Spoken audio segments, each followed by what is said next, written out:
Está no ar Gestão Pública em Debate, um programa do Curso Superior Tecnológico de Gestão Pública da FATEC Internacional, uma instituição do Grupo Educacional Uninter em convênio com o Instituto Wilson Pickler. Este programa ele complementa a formação dos nossos alunos de gestão pública nas modalidades presencial e à distância. E ele também é transmitido pela CWB-TV, TV Comunitária de Curitiba, canal 5 da NET e 72 da TVA. E ele pode também ser acessado por todas as pessoas que possuam antena parabólica digital. No programa de hoje, um programa especial, nós vamos entrevistar a professora doutora Tânia Zaleski. E o tema é a importância do continente antártico para o Brasil. A professora Tânia Zaleski é nossa professora aqui do Grupo Educacional Uninter. Ela é doutora em zoologia pela Universidade Federal do Paraná. Ela também tem mestrado em zoologia. Ela é graduada em biologia e tem muitos cursos na área de capacitação de professores, de ensino à distância. Ela também é autora deste livro, Metodologia do Ensino da Biologia e Química, Fundamentos Históricos do Ensino da Ciência, este livro da editora IBPEX, e ela também é coordenadora e tutora dos cursos de pós-graduação na área do ensino da Biologia e da Química, aqui do Grupo Educacional Uninter. Mas a professora Tânia Zaleski tem uma história pessoal muito interessante. Ela esteve 2 vezes no continente antártico e numa dessas vezes ela passou praticamente 1 ano. Então, hoje nós vamos mudar um pouco os nossos roteiros aqui, que são sempre voltados à gestão pública, e vamos abordar um tema de interesse, podemos assim dizer, mundial, que é a Antártica. E eu gostaria de colocar como tema da nossa entrevista a importância do continente antártico para o Brasil. Professora Tânia Zaleski, é um prazer muito grande tê-la em Gestão Pública em Debate. Eu gostaria de, inicialmente, que a senhora falasse a respeito da sua experiência na Antártica, o que é o Tratado Antártico, e o que ele representa para o nosso país, já que o continente antártico é um continente que pode ser uma das grandes reservas minerais, reservas petrolíferas para a humanidade de um modo geral. Ele já esteve aqui nos trópicos e hoje está lá no Polo Sul. Então, eu gostaria que a senhora falasse a esse respeito sobre a sua experiência. Nós temos vídeos, temos imagens que vamos passar. Como é que a senhora decidiu? Como é que a senhora foi para lá? Depois vamos falar sobre a vida na Antártica, talvez a solidão das pessoas num continente tão grande e tão poucas pessoas confinadas, num ambiente tão frio. Muito obrigado por ter aceito o nosso convite. Obrigada, professor. O prazer é todo meu de estar aqui, de participar, né? De alguma forma contribuir e também dividir com vocês essa experiência, né, que eu tive, que eu acho que é uma experiência de poucos, talvez muitos tenham vontade, outros têm um grande pavor, né, de repente em pensar em ir para a Antártica e passar tanto tempo num lugar tão isolado, com temperaturas tão extremas, em um lugar que é considerado, acho que hoje, do continente mais inóspito, sem dúvida nenhuma, que a gente tem, né? Para mim foi uma experiência, um crescimento de vida fantástico, não só profissional, como também pessoal. Então, se vocês puderem imaginar que a gente passa aí... Eu cheguei na Antártica dessa última vez que eu fui em fevereiro, e em fevereiro a gente ainda tinha um grande... De que ano foi, professora? Fevereiro de 2000 Fevereiro de 2010, do ano que, né, do ano passou, né? E eu retornei de lá em novembro, no final de novembro do mesmo ano, né?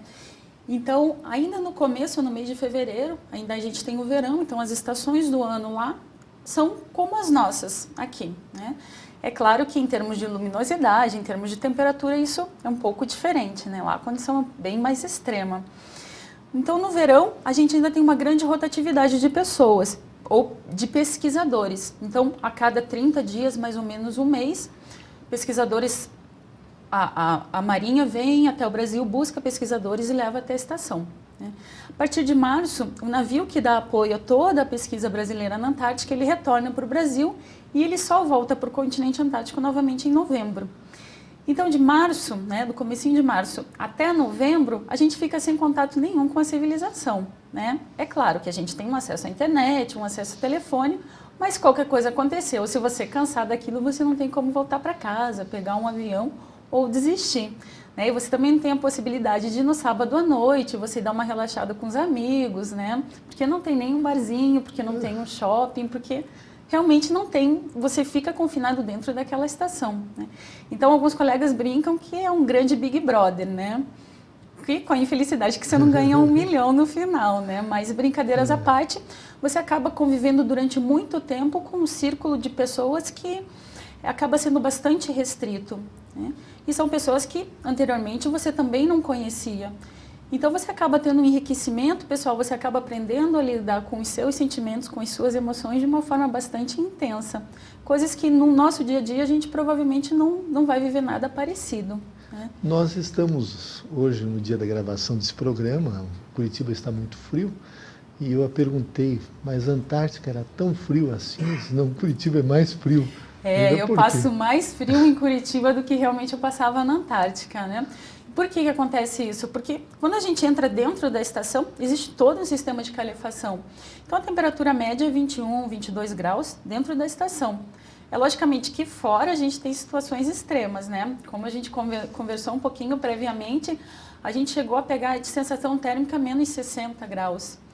Logicamente devido ao vento muito intenso. Então temperaturas de menos 30 graus, com um vento muito forte, vento de 180 km por hora, né, que a gente chegou a pegar lá também. Então a temperatura acabava indo aí para a faixa dos menos 60, menos 65 graus. E os dias, professora Tânia? No verão são longos. E no inverno, que horas escurecia, que horas... No verão não é longo, professor. No verão não existe noite. Né? Então isso é fantástico, até para se trabalhar. Né? Então as pessoas falam, mas o que se trabalha na Antártica? Quando a gente está lá no verão, se trabalha muito. Né? Então o meu trabalho era muito relacionado... O sol não se põe no verão? Não se põe. Então até é engraçado que a gente vê algumas imagens, né, do sol se movimentando, então ele nunca se põe abaixo das geleiras. Então a gente vê sempre ele passando, né, ele nunca chega a se pôr. Então a gente tem algumas fotos, por exemplo, à meia-noite, e é uma claridade como se aqui fosse 6 horas da tarde, 6 horas de verão, né, onde a gente tem uma claridade um pouco maior. Né?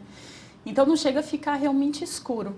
Agora, o que acontece no inverno? No inverno, às 3 horas da tarde, a gente já tem escuridão total e começa a amanhecer por volta das 10 horas da manhã. Não tem uma luminosidade como num dia de sol. Existe, fica um dia mais acinzentado. E outra coisa é que no inverno o sol ele nunca se levanta, ele nunca consegue sair por detrás da geleira. Então é muito engraçado, quando vai chegando a primavera, chega a ser emocionante, né? Para quem passou todo o inverno lá, que você começa a ver um raiozinho de sol já conseguindo sair. Né? E dia após dia ele consegue sair mais um pouquinho, até que um dia ele sai inteiro, lindo, e você consegue vê-lo novamente. Ali onde fica a estação de pesquisa brasileira, Comandante Ferraz, ela fica muito longe do Polo Sul mesmo? Então, ela fica assim um pouco afastada, professor, né? A gente até vai ver algumas imagens daqui a pouco. Então, onde a gente tem a localização do continente antártico, ele é maior do que o território brasileiro. Chega a ser mais ou menos 5 vezes maior do que o território brasileiro. Então, o continente mesmo... O continente tem o quê? Uns 40 milhões de quilômetros quadrados, não? Não sei lhe dizer exatamente... 18. Né? Em média, mais ou menos isso, né? E, bom, saindo do continente, a gente tem uma pequena península, né? Como se fosse um rabinho que está puxando desse grande continente. E ali existem várias ilhas, né? Vários arquipélagos. Então, a estação brasileira está localizada numa dessas ilhas que está saindo dessa península. Né? Então, ela fica mais próxima ao Chile do que mesmo do continente antártico. Existem, sim, algumas estações de pesquisa que estão localizadas. Existe uma no Polo Sul geográfico e uma no Polo Sul magnético, uma russa e uma norte-americana. Aliás, explique a diferença entre Polo Sul magnético e Polo Sul geográfico. Bom, o Polo Sul magnético, né, seria o que ele seria mais deslocado em relação ao Polo Sul geográfico, né? O Polo Sul geográfico, ele nunca se movimenta, ele tem aquela posição fixa. O Polo Sul magnético, ele pode se movimentar porque ele está relacionado em relação à angulação da Terra, né? Então, sempre, cada ano, pode haver uma pequena variação em relação à sua localização. E entre um polo e outro, existe uma diferença de mais ou menos 15 graus, né, em média, de distância entre um e o outro. Ali onde vocês estavam, está o quê? Uns 2, 3 mil quilômetros em relação ao Polo Sul mesmo? Mais. Eu acredito que um pouco mais. Então é uma distância razoável. É uma distância bastante grande, né? A logística para se chegar na Antártica, ela é bastante complicada. E o Brasil, ele hoje consegue fazer isso graças ao apoio da Marinha do Brasil, também o apoio da Aeronáutica, né? E como a gente depende da Marinha, de que forma que a gente chega lá no continente? A gente chega realmente de navio, né? A gente vai até um pedaço de avião e depois sim que a gente pode, né, pegar um navio e o navio nos leva até onde está situada a estação brasileira. Para você chegar no polo, te exigiria uma logística muito maior, que infelizmente a gente ainda não tem recursos para conseguir chegar até lá. Hoje, quantos países têm estações na Antártica? Que tem estações, que possuem estações, são mais de 100 países. Mais de 100 países? Mas nem todos eles participam do Tratado Antártico, né? Certo. Eles não são signatários. O que é esse Tratado Antártico? Bom, então o que acontece? Como a gente sabe, a Antártica, ela não pertence a país nenhum, né? Não é uma terra de ninguém, não poderia se dizer assim. Mas ela não é território de nenhum país. Certo. Ainda que o Chile ou a Argentina se considerem proprietários de uma parte desse território, eles não são. Então, o que acontece? Diversos países no mundo, eles resolveram se reunir dentro de um tratado, onde eles estabeleceram o que se pode e o que não se pode fazer em relação ao continente antártico. Bom, esse tratado ele tinha duração de 50 anos, né? Ele já vai vencer daqui 2 ou 3 anos, onde todos esses países novamente vão se reunir para discutir o que será feito do continente antártico. Bom, então uma das condições para você fazer parte do Tratado Antártico, você deve realizar pesquisa na Antártica. E essa pesquisa ela não tem caráter nenhum de exploração, nada pode ser explorado na Antártica. Basicamente, a gente deve conhecer o que se tem lá. Pesquisa para o bem da humanidade. Esse seria o objetivo dessas pesquisas? De uma forma geral, também pesquisa básica, para onde a gente vai conhecer o que se tem lá, como que esse ambiente tão diversificado se originou, né? Por que a gente tem organismos que conseguem suportar temperaturas tão extremas, tão baixas? Quais são as características que permitem que eles consigam viver lá? Existem já algumas pesquisas, sim, da área farmacêutica, da área biológica, que estão extraindo algumas proteínas dos organismos que vivem lá e elas já estão sendo aplicadas para a cura de câncer ou para a cura de algumas doenças. Grande quantidade de bactérias que vivem naquele ambiente são extremamente resistentes. Então, nessa forma, tem sido realizado esse tipo de pesquisa. Existe também, sim, uma pesquisa onde se pretende explorar o que existe abaixo dessa grande camada de gelo que a gente tem sobre o continente. Aliás, a camada, nos pontos mais extremos, quantos quilômetros? Há mais de 50 quilômetros de gelo a gente tem de profundidade, né? Mas chega a ter locais que... 5 quilômetros ou 50? 50. Mais de 50 quilômetros de gelo que foi se depositando milhares e milhares de anos. Né? Então, para vocês, quem desejar explorar qualquer coisa lá, vai ter um grande trabalho ainda. Né? No período, assim, vamos pegar o inverno, por exemplo. Chove muito na Antártica? Dá muita nevasca? Não chove, né? Neva. Ah, lá nunca chove? Chove sim quando a temperatura está acima de 1 grau, né? Positivo. No verão, então? A gente chegou a ter dias na primavera que a gente chegou a ter esses, né? Quando se começa a ter alguns momentos de temperatura mais alta. E aí você tem algumas situações, mas são alguns minutos, muitas vezes, de chuva. Então, logo em seguida já começa novamente a nevar. A senhora tem algumas imagens, professora. Eu gostaria que a senhora até mostrasse essas imagens. Vamos ilustrar esse nosso falatório, né, que vai ficar um pouco mais interessante. Nós estamos entrevistando, a senhora pode até preparar ali, nós estamos entrevistando a professora Tânia Zaleski, ela que é doutora em zoologia e esteve 2 vezes na Antártica, e ela vai nos falar a respeito da importância desse continente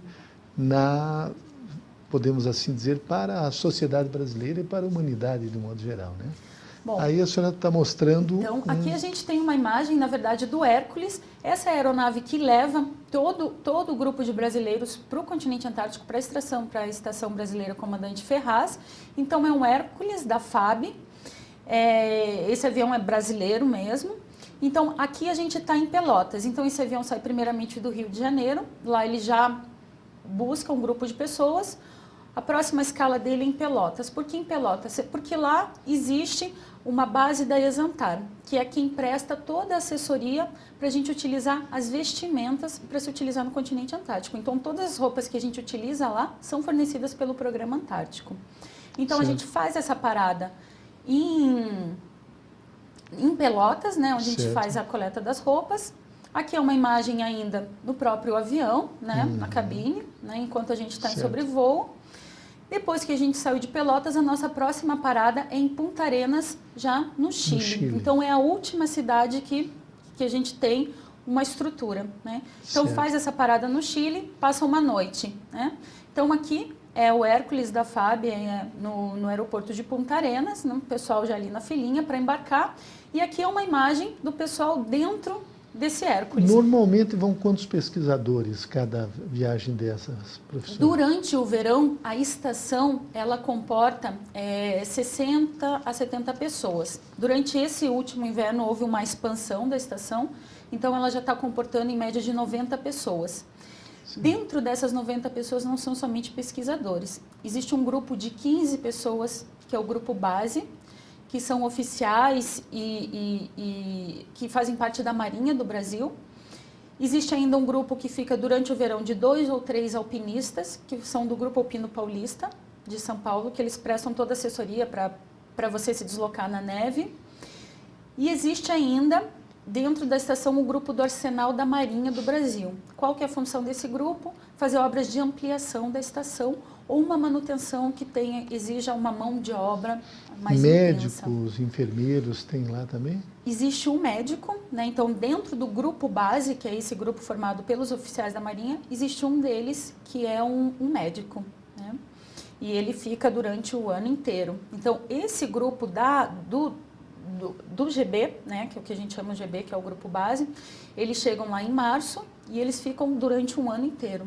Eles são trocados a cada 1 ano, né? Existe todo um processo de seleção rigoroso para ver quais desse grupo da Marinha que será enviado para lá. Certo. Né? Então, aqui, finalmente, a gente chegou, o Hércules chegou na base na estação chilena, né? Tem um aeroporto lá, uma espécie... Na verdade, existe uma pista, né? E aonde existe a estação chilena. Ela chega a funcionar o ano todo ou só no verão? Funciona o ano todo.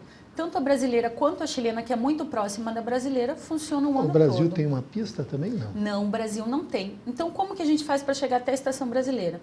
Chegamos em Frei, descemos do avião, desembarcamos com todas as malas, todas as vestimentas, todos os equipamentos de pesquisa. E aí a gente pega um dos navios, ou o Maximiano ou o Ari Rongel. São brasileiros esses navios? São os navios polares brasileiros. Então, eles vão para a Antártica, geralmente em novembro, e eles ficam lá até março prestando essa... 6 meses, praticamente, 5 meses. Praticamente 5 meses eles ficam lá. O Maximiano ele foi adquirido tem 2 anos, né, pelo programa. Anteriormente a gente só tinha o Ari Rongel. São quebra-gelos?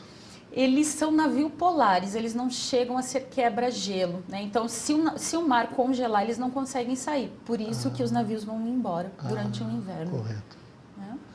Bom, outra forma que a gente tem de chegar de Frei, que é a estação chilena, até a estação brasileira, seria de helicóptero. Mas isso é muito raro. Por quê? porque precisa de uma condição visual, uma condição de tempo muito boa. E isso é bastante raro na Antártica. E o tempo muda rapidamente. Então, teve situações que a gente saía para pescar, em termos de meia hora, né, um céu que estava aberto, um dia ensolarado, ele fechava completamente e começava uma nevasca muito forte. Muitas vezes a gente não tinha condições de chegar. Certo. Então, o voo por helicópteros, ele acaba sendo um pouco mais difícil, né? Bom, quando você chega de navio, para você vir do navio até a estação, a travessia é feita através de botes, né?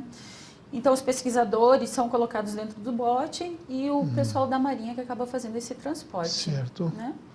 E, finalmente, a gente chega até a Estação Antártica Comandante Ferraz. A estação é feita de containers? A estação ela é toda construída de containers. Esses containers são interligados e há um sistema de um revestimento, né, para evitar a perda de calor. Então, existe um revestimento térmico e por dentro ela é toda protegida por madeira, forrada com madeira. Certo. Né? Bom, aqui outra imagem da estação. Então, quando a gente chegou era verão, mas foi um verão bastante frio, então ela ainda estava toda coberta de neve. Essa parte da praia, então, logo onde acaba a foto, aí já seria o começo da praia. Então, isso até a estação, durante o verão, ele fica todo sem gelo, toda essa parte fica sem gelo, esse gelo derrete, né? E durante o inverno, a estação fica coberta de gelo, como a gente vai ver algumas imagens, né? Certo. Então, bom. Então, professora, nós tivemos a oportunidade de ver algumas imagens aqui da Estação Brasileira na Antártica. Eu gostaria que a senhora nos falasse a respeito da sua pesquisa. A senhora, como zoóloga, que tipo de pesquisa a senhora tem feito lá na Antártica? Certo. Bom, o que se pesquisa na Antártica, ou o que o Brasil pesquisa atualmente na Antártica, né? Bom, basicamente, o que o Brasil tem realizado de trabalho é trabalho em relações a camada de ozônio. Então, são lançados aqueles balões meteorológicos que vão investigar a atmosfera, é investigado a intensidade de radiação solar que chega na Antártica, é investigado a fauna, é investigado a flora, ainda que seja pouco, né? A gente tem um pouco de vegetação, então também isso é investigado. E agora, pesquisas em relação ao solo ou que tem abaixo da terra, o Brasil ainda não realiza esse tipo de pesquisa. Eu, particularmente, trabalho dentro da área biológica e trabalho basicamente com peixes. Então, durante a minha primeira participação lá, o que eu fui investigar? Como que esses peixes que vivem no continente antártico conseguem resistir ao frio? Por que eles não congelam? Né? Se a gente pegar um robalo, uma tainha, Mas tem robalo um peixe... Não. Né? Então, se a gente pegar um peixe desse e colocar lá, ele não vai resistir, ele vai morrer congelado. Né? Então, o que esse peixe tem de diferente? Que ele não congela em temperatura da água a 0, -2 graus. Né? E no segundo momento, como que um peixe que passa 6 meses no escuro consegue encontrar o alimento? Né? Se ele já não tem mais a fonte luminosa, se tem uma grande camada de gelo que está cobrindo a entrada de luz, quais que são as outras estruturas sensoriais que ele pode se utilizar para encontrar esse alimento? Que tipos de peixes tem lá? Bom, a gente tem as nototênias, né? E também as nototênias, elas são vulgarmente chamadas de bacalhau antártico, né? Certo. Por que bacalhau antártico? Porque é um peixe que realmente é muito pescado e quem já consumiu fala que tem um gosto muito semelhante, né, a realmente um bacalhau, né? Quando vocês vão lá pescar, é só para pesquisa ou pode também? Bom, aonde se localiza a estação brasileira, a estação chilena, né, e outras estações como a polonesa, a peruana, que são muito próximas à brasileira, é uma área de preservação, mesmo dentro da Antártica, é uma área de preservação, uma APA. Então, não se pode pescar, né, para consumo. Mas, lógico, que eventualmente a gente tem alguns experimentos onde a gente não coloca nenhum tipo de tóxico, né? Onde a gente simplesmente coleta o animal da natureza, faz algumas medidas, né? E logo em seguida sacrifica. Então, desses animais a gente pode consumir a carne. Então, logicamente que a gente experimentou, né? Não teve... Esse bacalhau da Antártica. É muito saboroso, é uma carne muito branquinha, macia. E tem muitos peixes lá? A quantidade é grande? Muito. Parece mentira, né? Eu contando. Mas quando a gente sai para pescar, e realmente a forma de a gente capturar esses peixes para realizar a nossa pesquisa é a pesca através de anzol e linha. Existem alguns dias onde a gente coloca somente um anzol, sem colocar nenhuma isca, somente com o brilho, né, esses peixes eles são atraídos. E se você coloca 2 anzóis numa única linha, você pega 2 peixes, mesmo sem ter isca. Então, nós, nesse primeiro bloco, entrevistamos a professora Tânia Zaleski. Continuaremos com ela no segundo bloco e ela vai mostrar para nós como é feito o abastecimento da nossa estação, a Estação Brasileira na Antártica, durante o período do inverno. Fique conosco, voltamos a seguir.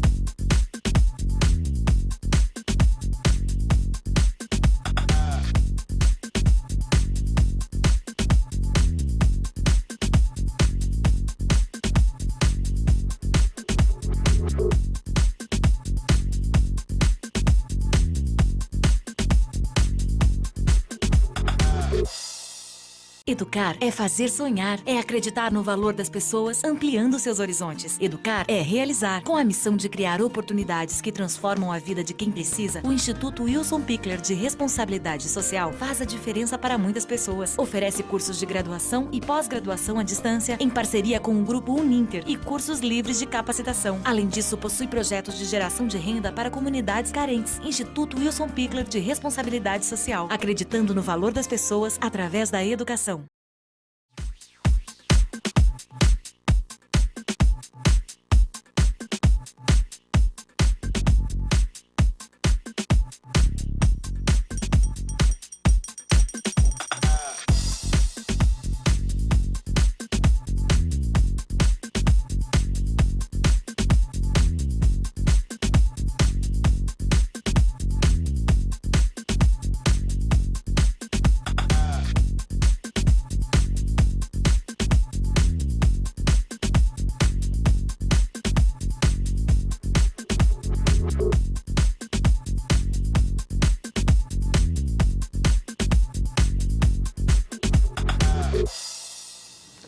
Retornamos com Gestão Pública em Debate, um programa do Curso Superior Tecnológico de Gestão Pública da FATEC Internacional, uma instituição do Grupo Educacional Uninter, em convênio com o Instituto Wilson Pickler. Este programa, ele complementa a formação dos nossos alunos de gestão pública nas modalidades presencial e à distância. E ele também é transmitido pela CWB TV, TV Comunitária de Curitiba, canal 5 da NET e 72 da TVA. E pode ser acessado por todas as pessoas que possuam uma antena parabólica através dos canais da rede EDSAT, os canais da educação. Nós estamos entrevistando a professora doutora Tânia Zaleski, ela que tem uma experiência muito grande na área do continente antártico, esteve lá por 2 oportunidades e é nossa professora aqui do Grupo Educacional Uninter. O tema do debate de hoje é a importância do continente antártico para o Brasil. Professora Tânia, nós estávamos falando sobre os animais da Antártica. A senhora que é zoóloga e já esteve 2 vezes na Antártica, essa última passou praticamente 1 ano pegando o final do verão até todo o inverno e o início da outra temporada de verão. Eu gostaria que a senhora falasse um pouco dos animais. A senhora falou dos peixes, temos imagens dos peixes, mas principalmente os animais. Parece que há uma fauna muito diversificada na Antártica. Eu gostaria que a senhora falasse, mostrasse algumas imagens e no final do programa nós vamos ver como é feito o abastecimento das pessoas que lá estão durante o período do inverno. Ok. Bom, então quando a gente fala de Antártica, muitas vezes o que a gente pensa é que não tem, né, animais vivendo lá ou não são muitos os grupos que conseguiriam sobreviver. Né? Mas a gente vê que, na verdade, a diversidade, principalmente do ambiente aquático, chega a ser superior a de um ambiente de coral, né, que é um dos ambientes mais diversos no mundo que a gente tem. Quando a gente fala de animais um pouco maiores, né? Então, principalmente os lobos, os pinguins, as baleias, a gente também tem uma quantidade bastante grande. Mas lobos tem lá também? Lobos marinhos, né? Lobos marinhos e focas, né? Certo. Então, até vou mostrar algumas imagens dos animais que ocorrem na nossa estação. Né? Certo. Então, não são todos os grupos de pinguins que estão lá, mas a gente tem 3 espécies principais que aparecem com grande frequência na nossa estação. Vão visitá-los? Sim, sempre aparecem, fazem uma amistosa visita lá para nós, né? Então, um deles é esse pinguim que está aparecendo, né? Que ele tem esse bico alaranjado, ele é o pinguim de Papua. Então, ele não tem um tamanho muito grande, né? Ele tem aí pouco menos de 1 metro, em torno, na verdade, de 60 centímetros, né? Então, esse pinguinzinho de bico alaranjado é o pinguim de Papua. Aqui a gente tem a imagem do rostinho de uma foca, foca de Weddell, né? Esses animais todos chegam lá próximos. Todos esses animais chegam Foi próximos. a senhora mesmo que fotografou? Sim, são todas fotos minhas, né? No início da primavera, essa espécie ela começa a procriar, então muito próximo da estação a gente tem alguns filhotes nascendo. Esse pinguim, percebam que ele tem o rosto todo pretinho, esse é o chamado pinguim de Adélie. Então, todos os pinguins que ocorrem, das 3 espécies que ocorrem, onde está situada a estação brasileira, esse é o que tem um tamanho um pouco maior. O pinguim-rei não tem lá naquele local? Não, não. Nem o pinguim-rei e nem o pinguim imperador. Né? Essas imperador. 2 espécies, as duas, né? São 2 espécies, né? E as duas, elas ocorrem bem na região do interior mesmo, né? Dentro da Antártica mesmo? Sim, dentro. Logicamente que quando passa, né, o verão, elas vão para o mar para se alimentar. Mas durante o inverno, né, para quem assistiu a Marcha dos Pinguins, vê que eles ficam lá, né, os machos, né, passam o inverno dentro do continente mesmo. Né? Mas esse não ocorre na estação. Somente se eventualmente alguma corrente acabar trazendo, mas não é uma espécie ocorrente lá. Então, aqui a gente tem um filhote de um pequeno lobinho lá, correndo próximo também, né? Aqui a gente tem 4 indivíduos aparecendo aí de uma ave que é muito comum lá no continente, que é a escua, né? Bom, aqui a gente tem uma outra foto aí do pinguim de Papua, então são aves bastante amistosas, né? Aqui uma foto mais de perfil, né? Mostrando outra ave. Aqui são as focas que ocorrem em grande quantidade, então a gente pode perceber que elas estão muito próximas ao mar, mas o mar está todo coberto de gelo. Né? E por fim as baleias, né? Então as baleias que ocupam esse território de uma forma bastante abundante e se alimentam, né? Acho que não sei se todos sabem, se todos vão se recordar, que as baleias elas se alimentam no continente antártico e durante a época de reprodução elas vêm para a região do Brasil, algumas espécies, para se reproduzir. Durante todo esse trajeto e durante todo o período que elas passam no Brasil, elas não se alimentam. Elas vêm somente com a reserva de alimento que elas conseguem no continente Algumas dessas antártico. espécies é de plâncton, ou não? Sim. A espécie que a gente tem, que é chamada a assassina, né? A orca? Justamente, é a orca, né? Então, porque ela se alimenta de pinguins e de outras focas, né? A grande maioria das outras espécies, elas se alimentam de peixes ou mesmo do plâncton. O que é o plâncton? Nos explique, professora. Bom, o plâncton ele é um conjunto de organismos, de plantas e também de pequenos animais, né? É claro que a gente tem aí na zoologia, a gente tem uma escala de tamanhos, né, onde esse plâncton é classificado. Mas, basicamente, são animais que têm um tamanho bastante pequeno. Né? Então, as baleias, elas apresentam, não são dentes, né? É uma espécie de barbatana, né? E onde elas nadam com a boca aberta, entra a água com todo esse alimento e elas injetam essa água para fora e todo esse alimento, esse plâncton, esses pequenos peixinhos, essas pequenas larvas, esses pequenos camarões, pequenos crustáceos que fazem parte do plâncton, ficam retidos nessa parte interna da boca e ela se alimenta disso. Tem uma estatística, um levantamento da população de baleias na Antártica? Tem sim, mas eu não vou arriscar falar um valor, porque eu não sei, isso é muito variável pela espécie também. Certo. Então, se eu não me engano, a Jubarte são em torno de 200 indivíduos que a gente tem, né? Esse número está crescendo, né? Porque foi proibida a caça, mas quantos indivíduos existem exatamente, eu não vou saber afirmar, né? Nesse momento, assim. E, bom, é uma grande variedade de espécie. E a grande base da cadeia alimentar é o crio. E o que é o crio? É um pequeno camarãozinho que a gente tem e ele está presente em grande quantidade. Então, às vezes a gente fala, nossa, mas como é que o CRIO pode alimentar todos esses animais que estão lá? Quando chega a primavera é algo impressionante. A gente passa durante todo o inverno praticamente sem a presença de nenhum animal.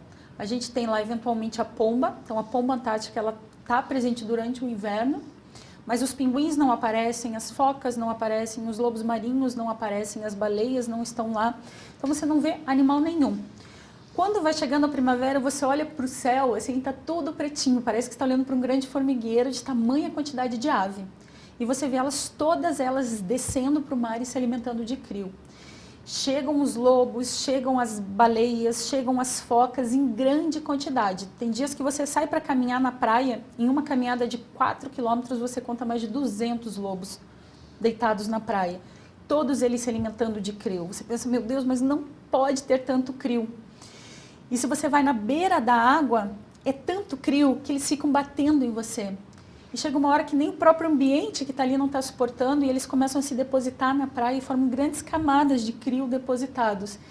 Então é uma produção realmente incrível. A produtividade do ambiente marinho antártico é algo impressionante. Entanto que consegue alimentar essas baleias, que são animais gigantes, e elas conseguem sobreviver nessas reservas por alguns meses. Então elas vêm para o Brasil, migram, têm seus filhotes, alimentam seus filhotes e aí retornam para a Antártica para novamente se alimentar. Então a gente tem mais algumas imagens, né? Que novamente uma baleia. Então na verdade essas fotos das baleias é do grupo do pessoal que estuda baleias. Então eles ficam no navio, né? Eles nem descem para a estação e eles ficam percorrendo toda a região no contorno para ir realmente atrás das baleias. Então aqui a foto da cauda que é utilizado para identificação. Aqui são os lobos. De fundo, agora a gente está vendo a estação polonesa, a estação de Artovsk, não fica é mais a estação. Fica próximo, fica próximo. Alguns quilômetros. De bote a gente leva em torno de 40 minutos, né? Um bote é uma velocidade de 60, um motor uma velocidade de mais ou menos 30, 40 quilômetros. Há uma solidariedade entre as estações? Completamente, completamente. Então, durante o inverno, o se grupo... visitam? Se visitam, sempre são todos recebidos com muita cordialidade, né? Existem alguns eventos realmente que têm essa função de aproximar. E a gente tem que lembrar que a gente está lá completamente isolado, né? Então, qualquer situação extrema que possa acontecer, a gente tem que contar com quem tiver mais próximo. Mas há comunicação por rádio? Por rádio, né? Desde que o tempo esteja numa condição boa, né? Então a gente pega dias lá de vento de 180 quilômetros. Então nada funciona. Daí ninguém pode sair. Ninguém se comunica, não, ninguém sai. Por normas de segurança, ventos acima de 30 nós já impossibilitam que você saia fora da estação para caminhar. Ventos acima de 20 nós, você já é proibido de sair de bote, por exemplo. E a rotina, um dia normal? Vamos pegar um dia de verão, que a senhora disse que dia de verão é claridade às 24 horas. Então, qual que é o objetivo de se ter uma estação na Antártica? Fazer pesquisa. O Brasil possui lá oficiais, possui a Marinha, né? Possui a Força Armada lá, possui, mas com o intuito de prestar esse apoio logístico e fazer a manutenção da estação. Né? Não tem nenhum sentido militar envolvido, né? Única e exclusivamente é de fazer pesquisa. Então, tudo o que acontece lá é focado nisso, nos pesquisadores que são levados para lá e na pesquisa que está acontecendo. Então, todo o pessoal da Marinha também está envolvido nisso, né, em prestar esse apoio para se realizar pesquisa. Então, o máximo de tempo que você tiver lá, você tem que estar realizando seu trabalho de pesquisa. Só que, claro, que para a estação funcionar com um número grande de pessoas que a gente tem no verão, você precisa de pessoas cozinhando, precisa de gente fazendo uma manutenção. E é mandado um cozinheiro ou é mandado uma pessoa que vai lá e vai fazer a manutenção em termos de limpeza, de faxina? Não, porque senão isso tiraria local, né, lugares de pessoas que poderiam estar fazendo pesquisa. Certo. Então, toda a manutenção da estação é realizada pelas pessoas que estão lá. Pelos pesquisadores. Pelos pesquisadores e pelo grupo base. Então, existe uma rotina já que é delimitada, existe lá, logo que você chega na estação lhe é apresentado a sua rotina de trabalho. Então, uma vez a cada 10, 12 dias, dependendo do número de pessoas, você tem o seu dia de serviço. O que significa isso? Então, você acorda muito cedo, você prepara o café da manhã, você monta as mesas para que todo mundo possa tomar o seu café. Existe, sim, um cozinheiro, esse é da Marinha, ele prepara o almoço e a janta. Só que para você preparar um almoço para 100 pessoas, né, você precisa de uma assessoria. Então, esse grupo de limpeza, ele vai lá, então ele prepara toda a estação para o almoço, ele faz a grande faxina nas áreas principais, ele faz a manutenção da lavanderia, a manutenção dos salões comuns, né, e durante a noite ele realiza a janta. Também faz o preparo do pão, existe uma pequena panificadora, né, mas são as pessoas que estão lá realmente que fazem, que elaboram esse pão e deixam pronto para o dia seguinte, né? Então, tem toda essa organização. O restante do grupo está todo envolvido com os trabalhos de pesquisa, em fazer as coletas ou está dentro dos módulos que são voltados para os laboratórios, né, para realizar as pesquisas que eles foram. E um final de semana, por exemplo, qual é a atividade, a rotina de um final de semana fora essa rotina tradicional ali do trabalho? E o tempo estando bom, né? Então a gente sempre trabalha com tempo bom na Antártica. Às vezes a gente pega assim, você fica lá. Tem grupos que ficam lá 20 dias e 18 dias eles tiveram tempo ruim, não puderam sair, não puderam fazer nada. Então, se tiver um tempo bom, mesmo no final de semana, o pesquisador vai querer sair, vai querer trabalhar. Mas se é um dia que não está bom, um dia de mau tempo, então o que acontece? As pessoas criaram pequenos joguinhos, né? Então, fazem esses jogos, é o que a gente chama de ADIM, na verdade é um jogo de marinha, né? Onde você tem que criar estratégias e combater. Existe uma academia lá. Então, tem algumas esteiras, tem aparelhos de musculação, tem as bicicletas, então você pode utilizar a academia também para se exercitar, né? Uma pequena mesa de ping-pong que pode ser montada. Existe uma churrasqueira, então, claro que nos domingos, né, pode eventualmente lá ter, né, um churrasquinho.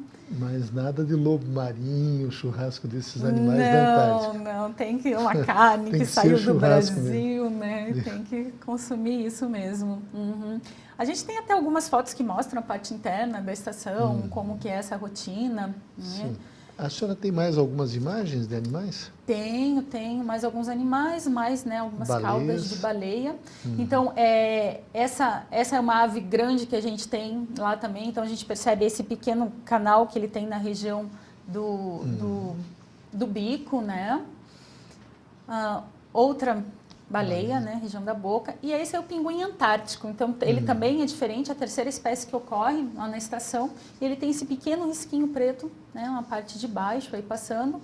E ele é o pinguim que tem o menor tamanho, a menor estatura dos que ocorrem ali na região da estação. Aqui a gente tem o 30 réis, ocorre no Brasil, mas também é uma espécie predominante lá. E esse aqui é o cormorão, tá? Ele tem a pata azul e tem esse olho aí também azulado. É um bicho bastante bonito. Aqui está esse animal, ele acaba sendo bastante temido, principalmente no inverno, né? Porque ele pode, sim, de repente, eventualmente, se capturar uma pessoa que esteja lá. Já teve uma canadense que morreu, né? Por conta... Que animal é esse? Ela é foca? um tipo de foca, né? Também, né? E é um bicho que acaba sendo bastante assustador. Aqui é um lobinho, né, descansando ali nos arredores da estação. Esse animal está trocando de pele, né, então ele está partindo da fase jovem para o adulto, né, então a gente vê aquela pelagem lá sendo substituída. Tá? A praia, pelo que a gente vê, tem pouca areia. Praia é predominantemente pedregulhos. Pedras. Grande quantidade de pedregulhos. Mas nem no verão lá dá para entrar no mar. De tão Sim, frio. na verdade a gente entra, né? Existem algumas situações, por exemplo, no Réveillon as pessoas entram, mas é como uma tradição por alguns minutos, né? Durante os aniversários, aí é mais uma tradição de inverno, quando dá meia-noite, né, que completa meia-noite, então as pessoas vão lá e entram no mar. Se o mar não estiver congelado, né, obviamente. Certo. Então as pessoas entram, tomam um banho de 2 segundos e retornam rapidamente para a sala de secagem, né, que é uma sala que está a 50 graus de temperatura. Tem uma sala de secagem? Tem, na verdade é uma antessala. Logo que você chega do ambiente externo, tem essa sala onde você deixa a vestimenta pesada. E ela fica ali secando para que você saia na outra vez, né, esteja tudo seco, possa utilizar. No verão, mesmo no verão, as roupas têm que ser roupas pesadas. Sempre. Tem casos de hipotermia, quando as pessoas saem para fazer as coletas. É relativamente comum. Né? Claro que se tomam muitos cuidados, né? Então isso deixa de acontecer. Mas acontece sim, se você não se cuidar, você congela as extremidades, você pode ter uma hipotermia. E o problema da claridade do gelo, da neve? que acontece? Bom, onde é localizada, né, onde está o continente antártico, a gente tem um buraco maior na camada de ozônio. Então, a penetração de raios UVA, UVB são maiores. Isso acaba sendo intensificado pelo reflexo que esses raios acabam realizando quando eles batem nessa neve tão clara e refletem na gente, né? Então, é indispensável que sempre que você saia da estação, você saia com protetor solar, e protetor solar no fator 50, 60, isso é fornecido pelo Programa Antártico, e com óculos. Com óculos. E sempre com óculos, mesmo os óculos corta-vento, que são esses óculos grandes que são utilizados, eles têm filtros, né? Então, é importante que sejam óculos realmente que tenham filtro ali. A senhora tem mais algumas imagens de animais? Poderíamos, quem sabe, mostrar como os peixes, então. Seria interessante, que é a área de pesquisa da senhora, os peixes. Sim, vamos mostrar rapidamente, se for possível, professor. Claro. Só a posição da onde está. Então, aqui a gente tem uma imagem da onde está o continente, né? Então, isso aqui tudo é o continente. Esse círculo em vermelho, o que ele está delimitando? A área em que está o Tratado Antártico. Então, o Tratado Antártico, ele é qualquer parte que esteja ao sul dos 60 graus de latitude sul, né? Então, isso que está marcado em vermelho é o que o Tratado Antártico, ele... Ali não pega aquelas ilhas Malvinas, Geórgia do Sul, já está fora, né? Geórgia do Sul está dentro. Ah, já está dentro. Já está 60 graus sul. E aonde que está a Estação Brasileira? Então, se vocês verem, está saindo esse bracinho, está saindo uma pequena península, a Estação Brasileira está mais ou menos aqui. Como é que é o nome da ilha onde está a Estação Brasileira? Arquipélago das Shetlands do Sul, Ilha Rei Jorge. Ah, Rei Jorge. E aqui estaria, né, já o sul do Chile, o sul da Argentina, região da Terra do Fogo. Então, acaba sendo muito mais próximo do Chile do que do continente, né? Então, aqui a gente tem ainda também algumas fotos.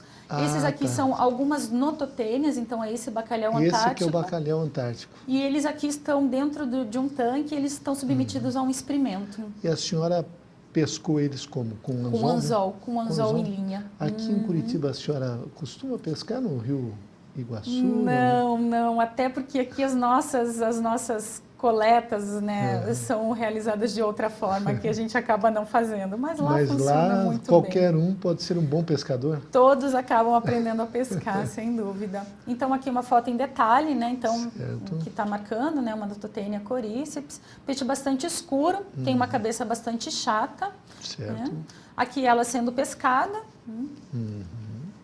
Aqui uma imagem de a gente realizando um sacrifício no próprio barco, né, que nos levou para pescar, né? E vamos ver se a gente tem uma imagem mais também de... Vamos ver somente, eu gostaria de mostrar um outro peixe que a gente tem lá, que ele acaba sendo bastante famoso, que é o ice fish. Ele é chamado assim porque ele é um peixe que ele não tem pigmentos da coloração vermelha. Então, ele é todo transparente e ele tem uma boca que é bastante grande.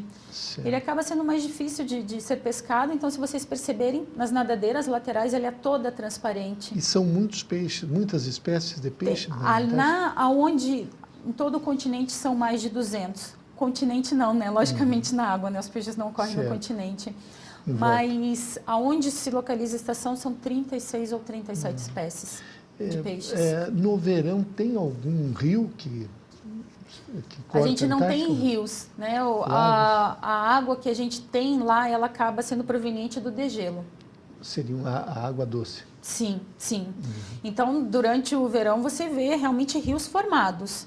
Mas por quê? Porque são as geleiras que estão descongelando e acabam passando uma grande quantidade de água. Correto. Né? Bom, gostaria de mostrar, então... Como é feito o abastecimento?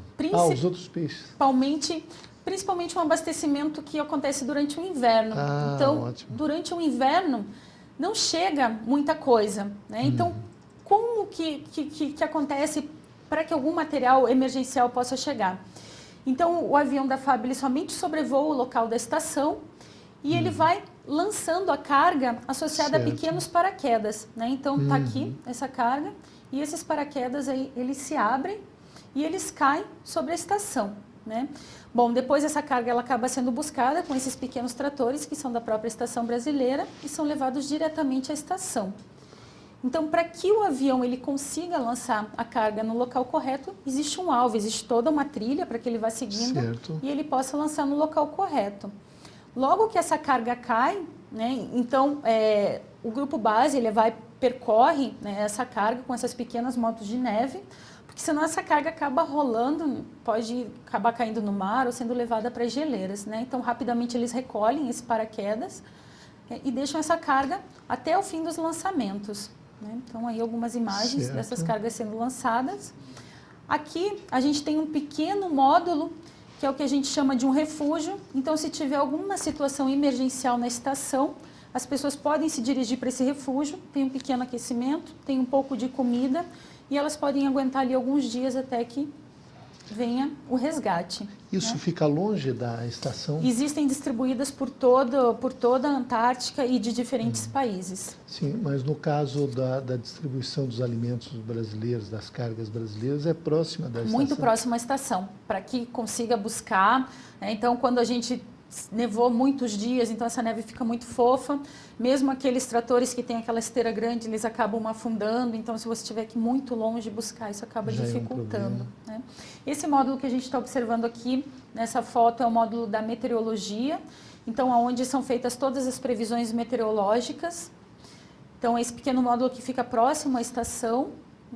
Aqui, novamente, esse trator esteira, que é utilizado, né, para buscar as cargas. Esses tratores são operados pelos agentes da Marinha? Sim, pelo grupo da Marinha, que é treinado no Brasil antes, já justamente para conseguir, né, treinar, para conseguir utilizar esses diferentes equipamentos. E esse avião, qual é a frequência dele? Ele vai durante o inverno a cada 2 meses. 2 meses? Sim.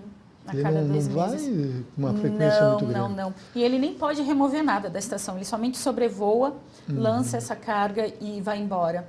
E ele tem um período ali de 1 semana, então ele chega no Chile e fica esperando uma condição de tempo muito boa para que ele possa fazer esse lançamento. Se nesses 5 dias o tempo realmente estiver ruim, ele vai embora e não faz o lançamento. Nesse período do inverno que a senhora passou lá, quantos pesquisadores, quantas pessoas estavam na estação? Bom, a gente estava durante esse período em 44 pessoas. Mais homens? 5 pesquisadores. Ao todo eram 3 mulheres, eu e mais 2 pesquisadoras do mesmo projeto, e o restante, os outros 41, eram todos homens. 15 eram esse grupo base da Marinha, 23 pessoas era o arsenal, e daí tinham os outros 4, no início eram 5 pesquisadores. Um deles acabou tendo uma fratura, teve um acidente, e por sorte era o começo ainda do inverno, ele conseguiu ser removido, né? E acabou tendo que ir embora logo no começo. Então, nós entrevistamos hoje um programa especial de Gestão Pública em Debate, a professora doutora Tânia Zaleski, ela que é professora do Grupo Educacional Uninter, coordenadora da pós-graduação de Metodologia do Ensino da Biologia e da Química, e tratamos de uma especialidade da professora Tânia Zaleski, ela que esteve 2 vezes na Antártica, uma das vezes ficou quase 1 ano, e o tema foi a importância do continente antártico para o Brasil. Professora Tânia, eu quero mais uma vez agradecer a sua presença em Gestão Pública em Debate. A senhora nos deu um relato extraordinário que vai contribuir muito, sem dúvida nenhuma, na formação dos nossos alunos. Muito obrigado, foi uma honra ter o nosso programa. Obrigada, professor, foi um prazer.